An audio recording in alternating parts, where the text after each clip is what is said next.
Halo. Kali ini kakak akan membagikan contoh soal PPPK Kompetensi Teknis Guru Ahli pertama tahun 2024 beserta jawaban dan pembahasan. Semoga dapat menambah referensi bagi kita semua. Fokus materi yang dibahas yaitu 1. Konsep suatu disiplin ilmu yang relevan. 2. Materi suatu disiplin ilmu yang relevan. 3. Hierarki konsep dan materi suatu disiplin ilmu. 4. Prasyarat dari suatu disiplin ilmu yang relevan. 5. Keterkaitan suatu konsep dengan konsep yang lain. 1. Dalam pelajaran bahasa Indonesia, konsep paragraf narasi menekankan pada alur cerita yang menggambarkan peristiwa tertentu. Manakah ciri utama paragraf narasi berikut ini? A. Penjabaran data dan fakta. B. Pengungkapan opini pribadi. C. Penyajian dialog antar tokoh. D. Penyampaian argumen dengan struktur logis. E. Penjabaran sifat atau karakter tokoh secara eksplisit. Jawaban C. Penyajian dialog antar tokoh. Pembahasan, paragraf narasi sering berisi cerita atau kisah yang melibatkan tokoh, konflik, dan alur, serta kerap mencakup dialog antar tokoh.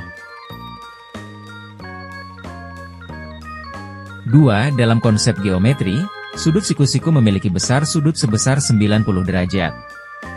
Manakah dari berikut ini yang merupakan sifat utama dari sudut siku-siku? A. Besarnya lebih dari sudut lancip. B. Besarnya lebih kecil dari sudut tumpul. C. Besarnya separuh sudut lurus. D. Besarnya tepat setengah lingkaran. E. Besarnya setara dengan sudut lurus. Jawaban C. Besarnya separuh sudut lurus. Pembahasan, sudut lurus memiliki besar 180 derajat, sehingga sudut siku-siku, 90 derajat, adalah separuhnya. 3. Pendekatan konstruktivisme dalam pembelajaran mendorong siswa untuk membangun pengetahuan mereka sendiri. Konsep ini paling sesuai dengan filsafat pendidikan mana? A. Positivisme. B. Realisme. C. Konstruktivisme. D. Empirisme. Jawaban C. Konstruktivisme. Pembahasan, konstruktivisme adalah pendekatan yang menekankan pembelajaran melalui pengalaman dan refleksi, sesuai dengan proses siswa membangun pengetahuan. 4. Dalam biologi, enzim berfungsi sebagai katalisator biologis yang mempercepat reaksi kimia. Enzim bekerja dengan cara A. Menghancurkan substrat yang tidak diperlukan. B. Meningkatkan energi aktivasi reaksi. C. Menurunkan energi aktivasi reaksi. D. Mengubah bentuk substrat menjadi energi. E. Menghambat reaksi tertentu agar efisien. Jawaban C. Menurunkan energi aktivasi reaksi. Pembahasan, enzim mempercepat reaksi dengan menurunkan energi aktivasi, sehingga reaksi dapat berlangsung lebih cepat tanpa perubahan energi total reaksi. 5. Dalam pelajaran IPS, salah satu dampak interaksi antar ruang adalah perubahan sosial budaya. Contoh perubahan tersebut adalah A. Penemuan teknologi baru. B. Peningkatan hasil panen. C. Adopsi budaya asing seperti pakaian modern. D. Penurunan jumlah penduduk. E. Peningkatan eksploitasi sumber daya alam. Jawaban C. Adopsi budaya asing seperti pakaian modern. Pembahasan, interaksi antar ruang memengaruhi sosial budaya, seperti adopsi budaya luar dalam gaya hidup, pakaian, atau kebiasaan. 6. Dalam pelajaran matematika, konsep pecahan biasanya diajarkan sebelum desimal. Ini dilakukan untuk mempermudah pemahaman tentang hubungan keduanya. A. Prasyarat belajar. B. Generalisasi. C. Hierarki konsep. D. Pemisahan konsep. Jawaban A. Prasyarat belajar. Pembahasan, pemahaman tentang pecahan adalah prasyarat untuk memahami desimal, karena desimal adalah bentuk lain dari pecahan. 7. Dalam taksonomi, urutan hierarki dimulai dari tingkat yang paling umum hingga yang paling spesifik. Tingkat spesifik dalam hierarki tersebut adalah A. Kingdom, B. Phylum, C. Kelas, D. Species, E. Ordo. Jawaban, D. Species. Pembahasan, hierarki taksonomi dimulai dari kingdom, umum, hingga spesies, spesifik. Spesies adalah tingkat paling rendah yang menggambarkan individu dengan kesamaan terbesar. 8. Dalam matematika, pemahaman konsep pecahan sangat penting sebelum mempelajari desimal. Bagaimana hubungan pecahan dengan bilangan desimal? A. Pecahan dan desimal tidak memiliki hubungan langsung. B. Pecahan hanya dapat diubah menjadi desimal jika penyebutnya bilangan prima. C. Semua pecahan dapat diubah menjadi bilangan desimal. D. Desimal lebih akurat dibandingkan pecahan. E. Pecahan hanya digunakan dalam pengukuran. Jawaban, C. Semua pecahan dapat diubah menjadi bilangan desimal.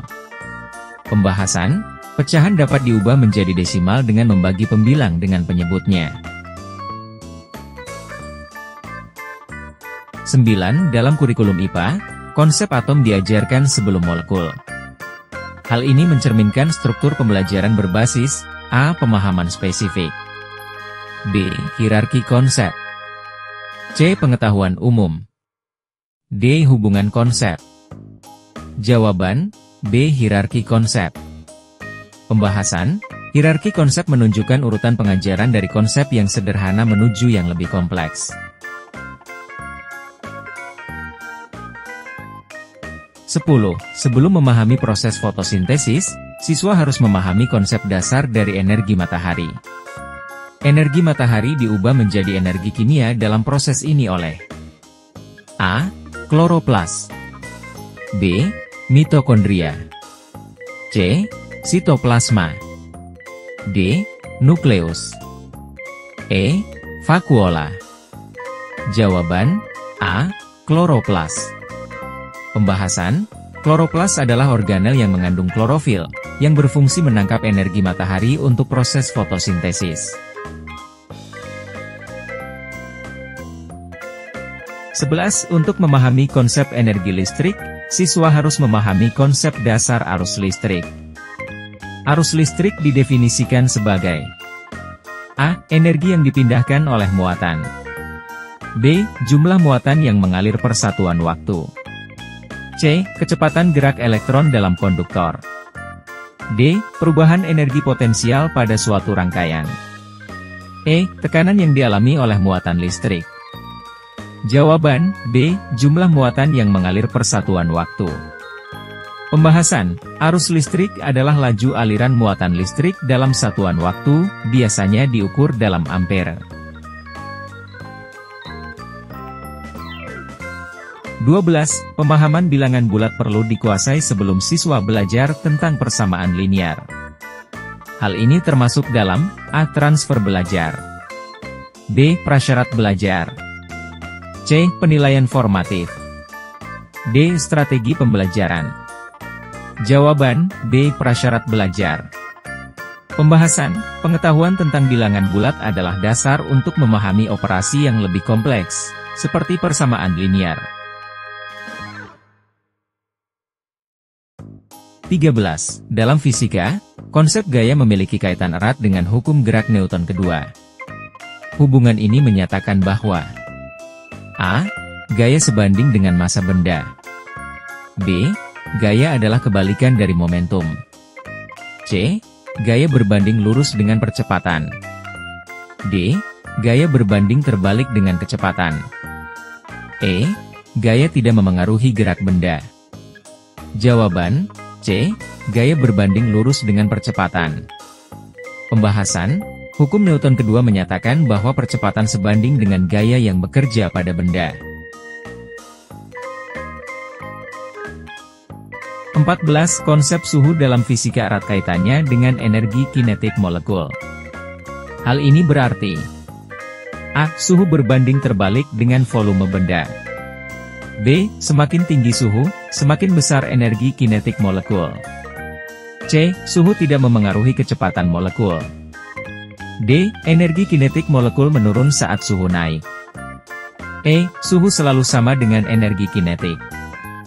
Jawaban B. Semakin tinggi suhu, semakin besar energi kinetik molekul. Pembahasan, suhu adalah ukuran rata-rata energi kinetik molekul dalam suatu benda. 15. Konsep gravitasi dalam fisika berkaitan erat dengan hukum gerak Newton. Hal ini menunjukkan adanya hubungan dalam A. Aplikasi konsep, B. Prasyarat pembelajaran, C. Keterkaitan konsep, D. Konsep universal. Jawaban C. Keterkaitan konsep. Pembahasan, gravitasi dan hukum gerak Newton adalah konsep yang saling mendukung dalam menjelaskan fenomena alam.